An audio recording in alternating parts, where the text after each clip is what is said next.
Thank you again, Madam President, and thank you to my friend Senator from San Gabriel for bringing this forward. It's interesting if you look at the history of cigarette smoking. There really was no cigarette smoking prior to the 1900s. It was basically put in pipes and made into cigars, and until we had the Industrial Revolution and we came up with these machines that started putting out cigarettes.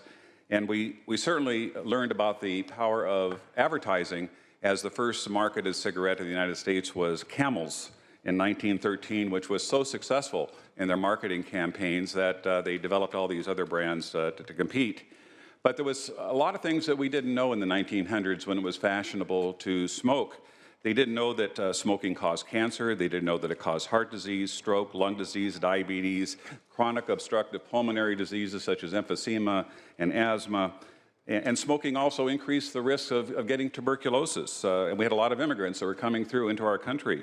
Certain eye disease, immune system problems, including rheumatoid arthritis, and yes, even erectile dysfunction, although not understood at the time as a medical problem. The tobacco industry spends, as we know, billions of dollars annually advertising these products. In 2012, they spent $9 billion, more than 25 million every day, more than 1 million every hour, to educate people about the wonderful products that they're selling. Educational programs that was mentioned in the last item are very successful in reducing the number of people that are smoking in the United States. We've made tremendous progress. It's unfortunate that with $9 billion spent by advertising by tobacco companies, we only spend about $500 million nationwide on educating the public about the hazards that are known about nicotine. And we also understand about the nicotine effects on the brain. It was discussed in the last issue as well, that they continue to develop. Our brains continue to develop well into the 20s, and the addiction at a younger age makes it even more difficult to have smoking cessation programs work successfully in later life.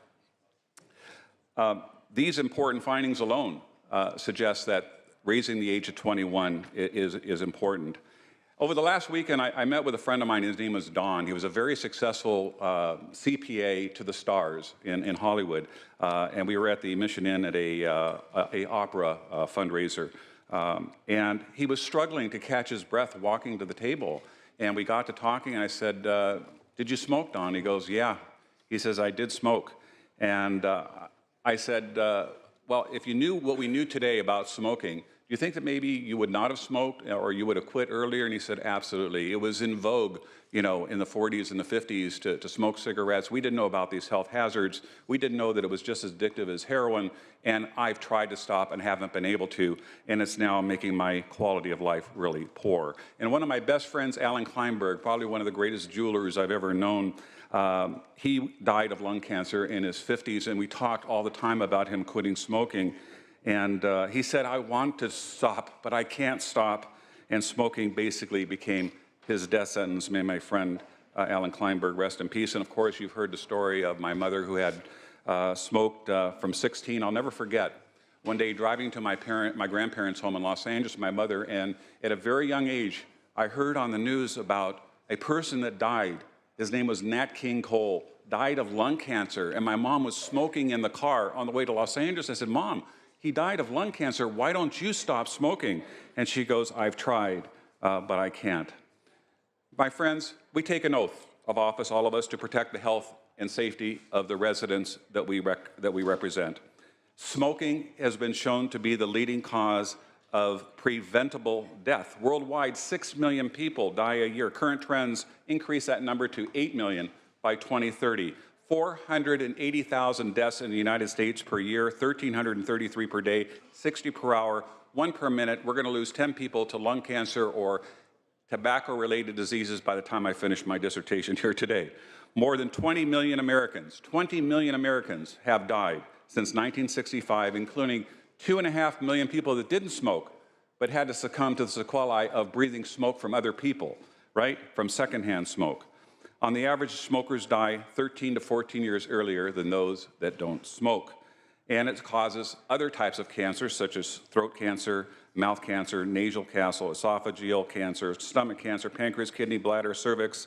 Smokers are 30 to 40% more likely to get type 2 diabetes. Men with prostate cancer are more likely to die if they're smokers. And here's what's alarming. Every day, 3,200 kids, less than 18 years old, smoke their first cigarette. Each day, an estimated 2,100 youth and young adults who were occasional smokers became daily cigarette smokers. 9 out of 10 smokers started before 18, which is compelling in light of this bill.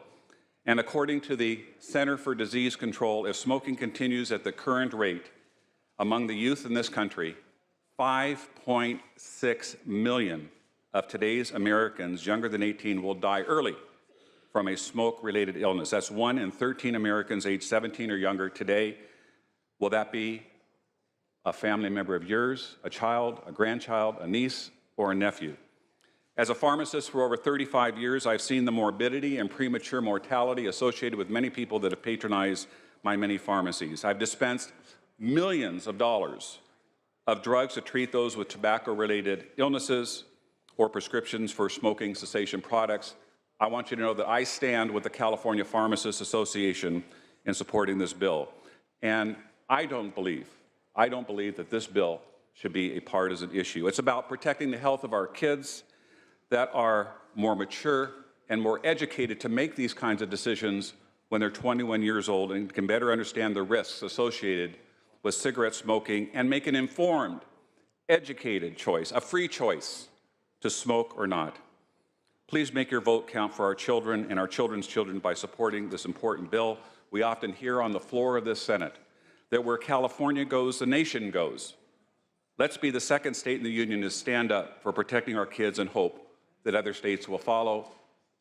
Ladies and gentlemen, I strongly urge and I vote. Thank you.